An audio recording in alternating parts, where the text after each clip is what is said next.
అయోధ్య శ్రీరామచంద్ర ప్రభు ప్రాణ ప్రతిష్ఠ సందర్భంగా భారత ప్రధానమంత్రి నరేంద్ర మోదీ పిలుపు మేరకు స్వచ్ఛ తీర్థ కార్యక్రమంలో భాగంగా హుస్నాబాద్ పట్టణంలోని శ్రీ మరకత లింగేశ్వర స్వామి వారి ఆలయంలో మున్సిపల్ ప్రజాప్రతినిధులు అధికారులు స్వచ్ఛ తీర్థ కార్యక్రమంలో పాల్గొని ఆలయంలో శుద్ధి చేశారు. అలాగే గోధంగడ్డ ఆంజనేయ స్వామి హనుమాన్ ఆలయ ఆవరణలోని చెత్తా చెదారాన్ని తొలగించి నీళ్లతో కడిగి ఆలయాన్ని బీజేపీ హుస్నాబాద్ పట్టణ అధ్యక్షులు బత్తుల శంకర్బాబు ఆధ్వర్యంలో శుభ్రం చేయడం జరిగింది.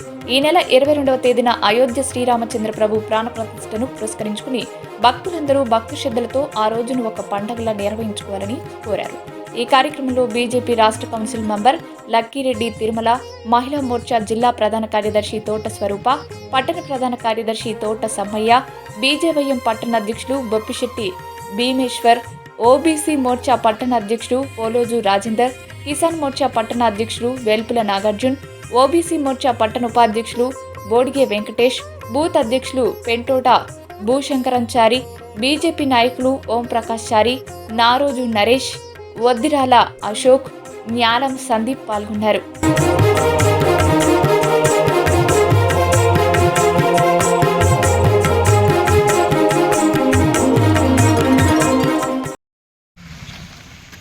శ్రీరామ మందిర నిర్మాణం పూర్తయి భవ్య మందిరంలోని ఆ శ్రీరాముని ప్రాణప్రతిష్ఠ సందర్భంగా దేశవ్యాప్తంగా అన్ని ఆలయాలను శుద్ధి చేయాలని చెప్పేసి మా భారత ప్రధానమంత్రి ప్రియతమ నేత గౌరవ శ్రీ నరేంద్ర మోడీ గారి పిలుపు మేరకు ఈరోజు హుస్నాబాద్ పట్టణంలోని గోదాంగడ్డ హనుమాన్ టెంపుల్ను శుద్ధీకరణ చేసి మరి పరిశుభ్రంగా చేసి చెత్తా చెదారం తీసి మరి పూజలు నిర్వహించడం జరిగింది.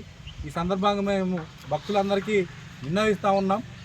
ఈ నెల 22న ఆ రాముని ప్రాణప్రతిష్ఠ సందర్భంగా మరి దేశవ్యాప్తంగా భక్తులు ఏ విధంగానైతే భక్తి శ్రద్ధలతోని ఒక పండుగ వాతావరణం లాగా ఆ శ్రీరాముడే నెలకొల్పుతుండు కాబట్టి ప్రతి ఒక్క భక్తుడు అన్ని ఆలయాలలో పూజలు నిర్వహించి వాళ్ళ ఇంటి వద్ద సాయంత్రం ఒక 5 దీపాలతోని దీపారాధన చేసి మరి పూజలు నిర్వహించాలని చెప్పేసి ప్రతి ఒక్క భక్తులకు ఈ సందర్భంగా మేము విజ్ఞప్తి చేస్తాము.